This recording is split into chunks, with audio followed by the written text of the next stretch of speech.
Hi, welcome to BS Homestead. So, as you saw on a prior video, we were picking out a bunch of dirt out of the wheat, and so we're done.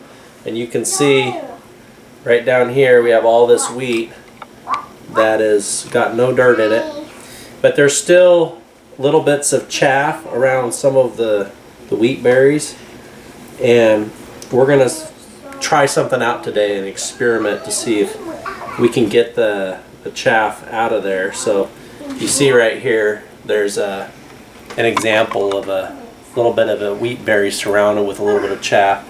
And when we first did this, we used the pillowcase. We put the wheat stalks in the pillowcases with some rocks, and we ran them in the dryer, and that got rid of and knocks most of the wheat berries loose, so that you could then separate it with air movement to remove the chaff. So today we're going to try using tennis balls because they're softer, and they also kind of get, the chaff kind of gets hung up on the little fuzz of the tennis balls, and these are clean tennis balls and a clean pillowcase. So we're going to give that a shot, and you just run it in the dryer with no heat, you know, and just humble it for a while. All right, so you just tie it up like this. But you also want to make sure there's no holes anywhere else below where you're tying, because if there's any holes, the wheat will get out. So there was a little hole up above here, and so it's tied below where the hole is.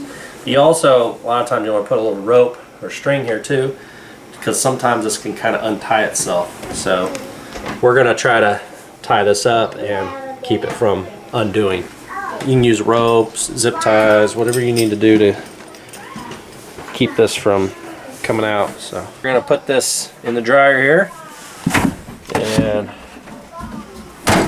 power it on and say we're just going to do air dry, and we'll run it for about an hour start with, and we'll come back. So we got the wheat out of the dryer here. Those little wire things just break, so probably better to use a rope or something like that. But let's see if we got any. You can see there's some chaff along the side there, so that could be a good sign. But we'll see in the hand there if any of it is still attached, and I'm not seeing any. So it looks like here's a piece of chaff right here. Let's see if there's wheat in here. Oh, there, I think I saw one piece of wheat. So there's a piece right here. It didn't get every single piece in 1 hour, but I'm looking through and I'm not seeing a whole lot of pieces of chaff. Just one or two in there. So look on this tennis ball. You can see all those pieces of chaff on there. So it doesn't look like it did pull apart the chaff off the wheat onto the tennis ball. So it looks like it may have actually been pretty effective. So my son already winnowed most of the wheat, but I'll just show you the process. So basically you're just taking one container, it could be a bucket or a bowl, and you just basically kind of pour it a little bit closer to the fan. So if you have the bowl up too high or the bucket up too high, the wheat will blow out. If you have it too low, the chaff won't come out. So you have to have the right height.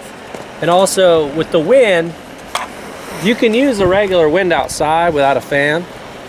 You just have to adjust the height relative to the amount of wind. So if there's a lot more wind, you have to go lower.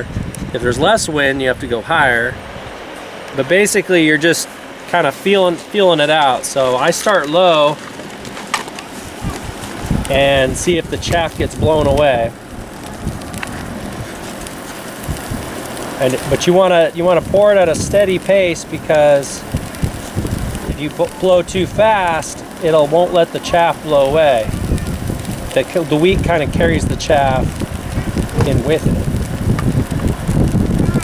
If you blow too slow, you're just wasting your time. So if you go up too high, you'll notice the wheat kind of starts falling off. You don't want to do that, so you want to come down. You can see some of the wheat hits right over here on the edge of the bowl. What you'll see a lot of times is a lot of the chaff just ends up getting caught in the bowl. So so you can just brush out the bowl before you do it again.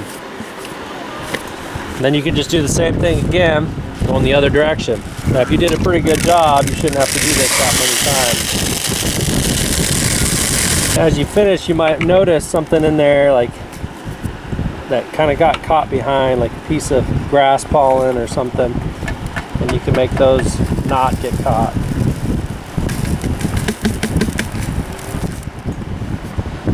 Most of that is just really small pieces of wheat, but there is a couple pieces of chaff that kind of got caught behind. If you look at it now, you'll see pretty much good wheat that you can use. And we'll actually show you how to make something, a common meal that we like to eat in an organic form like this. Can't get any more organic than this. Nothing, completely organic, homegrown cream of wheat.